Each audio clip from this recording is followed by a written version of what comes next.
So how much do you need to retire these days, Teen? 1 million? Two? Three? Well, I tell you what, Norm, if you need that much, then we wouldn't have been retiring at all. That's quite simple. What a great t-shirt you got, Teen. Nice pink one. Suits you. Thank you. From Cancun.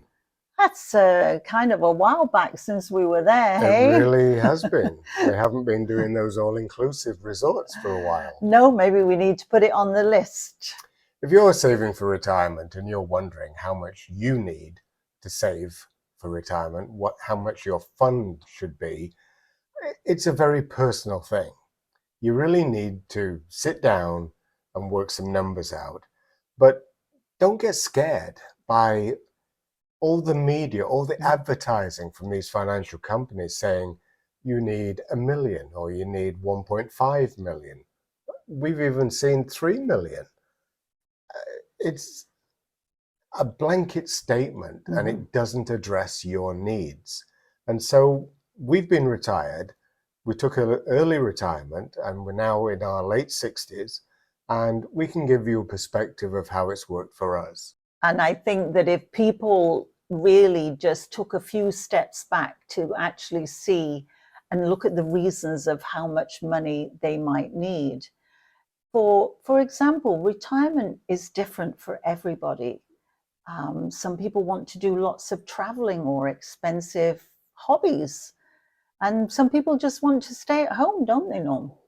Yeah, so the first question to ask yourself prior to you retiring and you're still in savings mode is, what type of retirement do you want? Are you going to be traveling? Do you have an expensive hobby?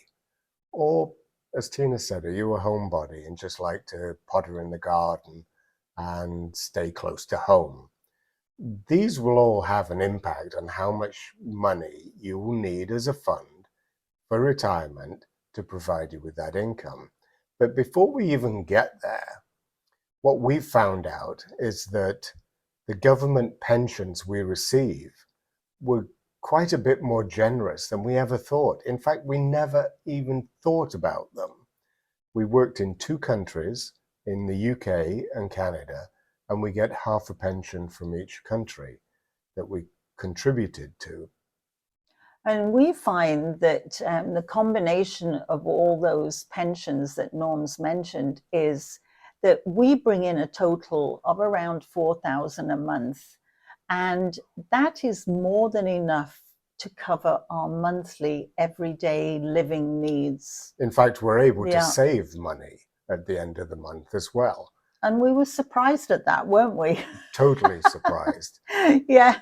So while we did save for retirement, and we do have a retirement fund, we really don't use it for our day-to-day living. We're able to live off our government pensions, as we said.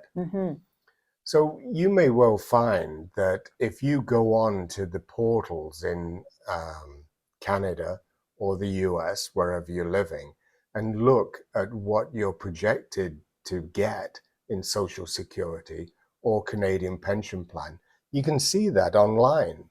And that will give you an indication that if you continue contributing at the level you currently are, what your pension payment, monthly pension payment, will be to you.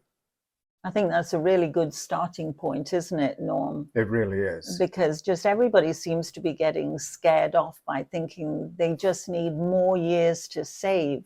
And we're trying to say that perhaps you don't really need to keep saving for all those years. And for all the gardeners out there, you need to do a bit of pruning. So what type of lifestyle are you going to have in retirement? We had 2 cars when we first came into retirement. I had a large full-size Dodge Durango. Tina had a Honda Accord. We felt we didn't need those cars. We didn't need the size of cars. So yeah, we're living a boring life. So we sold those and we bought a small hatchback car that gets great mileage. And we've had that for 4 or 5 years now. Yeah. Well, one thing we did realize was that when we had the 2 vehicles, half the time they were sat there, or when we'd go out, we'd be going out together. And it really became a lot more of an expense going out than what we needed, wasn't it? We could put that money towards other things like travel that we wanted to do. Very much so. So we cut the vehicles. That released a lot of money for insurances and maintenance. We paid cash for our hatchback car. We also looked at cell phone plans because we really don't need them. I used to have cell phone plans in business, and we went for a long time without a cell phone plan. We just used iPhones and what have you as cameras to travel with. So look at those expenses. How much cell phone plans do you need? How much data do you actually get through? What's your internet package looking like? So these are all areas that you can cut without having a drastic influence on the quality of your life. And I think we mentioned before too, Norm, that, you know, if you do want to travel, before we retired, we did set ourselves a travel budget, didn't we? We did. And as you know, we said we made it 25,000 for 10 years. So we budgeted that we would draw from our savings over the first 10 years 250,000 for travel. And what happened was with COVID, we didn't travel. So we kind of got a bit of a buffer there, didn't we? We didn't spend as much money.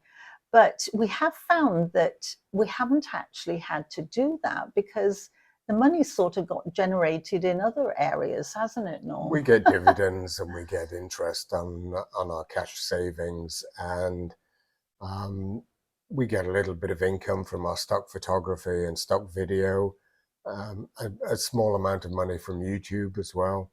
So we haven't really spent down our capital in the way that we thought we were going to do. In fact, it's increased. And so we set a budget, travel budget for 10 years based on the fact that we were starting traveling at 65 and that at 75, we might have had enough because there are all these things going on in the world. There's civil unrest in the UK and in France, and there's new diseases popping up in Africa with the monkeypox, and tourist demonstrations, protests about go home tourists in Spain. We might get to the stage where we find travel uncomfortable. Yeah, I think you could find that a lot of those issues could influence people to rethink their travel. As to if they weren't there, everybody's happy to travel, isn't it? But when things like that are happening, you might decide to look at things and have a different ideas in your retirement. So if you're lucky, like us, you may well find that your Social Security or Canadian pension plan takes care of your retirement expenses. And you're looking at discretionary income after that. And so just sit down and do a budget. How much travel do you want to do? How much is your hobby going to be? How much is the equipment going to cost for your hobby? And then just cost it all out. We looked at 10 years because as we've aged, each year there seems to be a new ache or pain, and we are slowing down. You know, we are losing a bit of muscle mass, and mentally, you might lose the desire over time to be as adventurous as you once were when you were younger.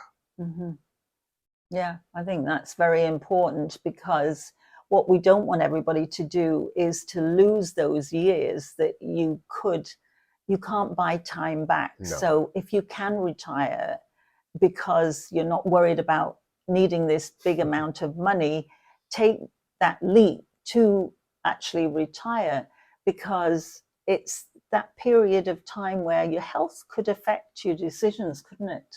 Very much so. Yeah. And if you've enjoyed videos like these, we have another one, a sister video to this one, carrying on the discussion that we feel that you might get a lot of information from. So I'll link it just in front of me here.